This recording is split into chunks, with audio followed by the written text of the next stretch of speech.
Fala pessoal, tudo bem? Bem-vindo aqui ao nosso novo módulo, o módulo sobre arquitetura hexagonal. Nesse módulo, a gente vai aprender ali o que é essa arquitetura hexagonal, qual o seu objetivo, quais as suas vantagens, quais as vantagens de se utilizar esse tipo de arquitetura em projetos, tá?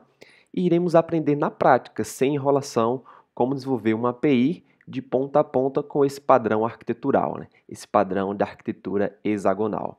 Entenderemos ali por que grandes empresas adotam esse padrão no seu dia a dia e você, como um desenvolvedor de excelência, irá, ao finalizar esse módulo, entender e conseguirá colocar em práticas nos seus projetos do dia a dia essa arquitetura hexagonal, tá? Então me segue, te espero aqui nesse módulo e que possamos aprender juntos um pouco mais sobre arquitetura hexagonal. Tchau, tchau.